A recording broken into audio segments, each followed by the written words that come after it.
Very good!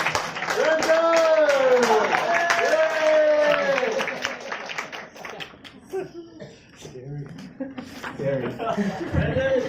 We were all students. That means we have experienced different stages of school learning, including elementary school, junior high school, and senior high school. Today, I have one question for you. Before college, did you enjoy school learning? Raise your hand if you didn't enjoy that. Did not? What did? Raise your hand if you didn't enjoy that. Enjoy what? School learning. School learning. You guys are not alone. I'm with you. When I was a third grade student, I liked talking, but I got a lot of punishment because of that. Not just physical ones, also mental ones. And I started to be quiet. And at that time, I was sitting behind my desk and wondering, maybe talking could be a way of learning. But I didn't have any rationales, so I didn't dare to talk to my teacher. Teacher, you know what? Talking could be a way of learning. My teacher probably would teach me a lesson. And the lesson, teacher taught me and still made me remember. The lesson was called Be Quiet. And I have been quiet for a long time. And throughout these years, I have been trying to find some evidence to corroborate my assumption. Talking can be a way of learning. And I have found out 3 evidence. So today I would like to share 3 evidence with all of you. The first one is the flipped classroom in Taiwan and the learning pyramid, and also the zone of possible development. Wow. Let me start with the first one.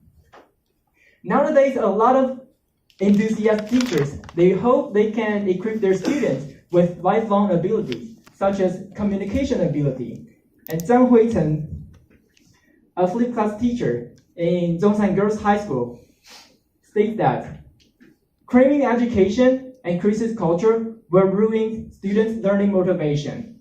And after doing 10 years experiments on teaching, he proposed a new way of teaching and learning called shared starts.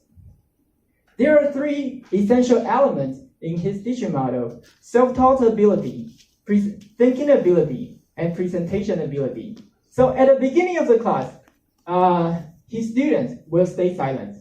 Not because they have to do this, because they are studying the reading material and essential question designed by the teacher. And after that, students can start to talk. They can talk as loud as possible. And then after that, students will be invited to step on the stage and to share their understanding. And the teacher will stand by the side, act as a facilitator to deepen their understanding. And that year in January, I went to his class, and students were talking. They were talking about knowledge. And for me, I was so moved by that, and tears welled up in my eyes, because I have been dreaming to learn in this way. And now I finally witnessed that miraculous moment. Talking could be a way of learning. And another evidence I would like to share with you is about a learning pyramid. According to learning pyramid proposed by National Training Laboratory, they have been conducted a research on average student retention rate. That means after the class, how much percentage of the content or information student will still remember. And as you can see, if the teacher just gives a lecture, student will only remember 5%. By reading, it can be 10%.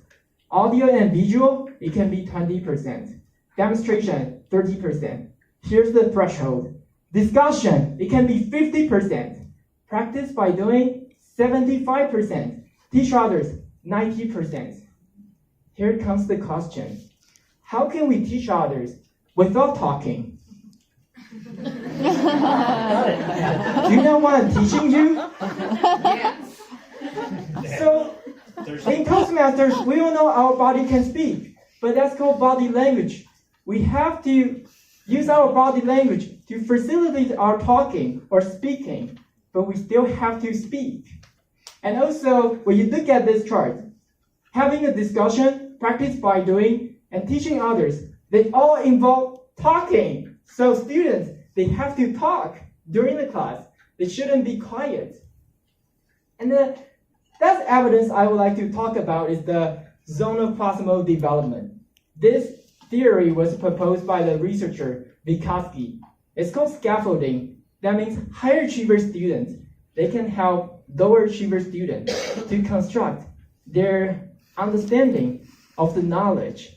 So let me give you a personal example. Few months ago, I had one student, and she was an adult English learner. And she came to my class, asked, "Can you share your opinion with all of us?" She said, "No, I can't do it." And then I say, "Oh, maybe then let me put you in a pair, and then you can have a partner to talk to her or him, and then you share with us." And then after that, talking can help her to reduce her anxiety and also practice in a safe environment. So she was able to do that, but she just didn't believe in herself. So talking can be a way of learning. So at the end of my speech, I just want to let you know 3 evidence. I would like to reiterate that. The flipped classroom in Taiwan, the zone of proximal development, and the learning pyramid, they will prove that talking can be a way of learning. And the reason we come to Toastmasters, because we believe in the power of talking and speaking to facilitate our learning experience.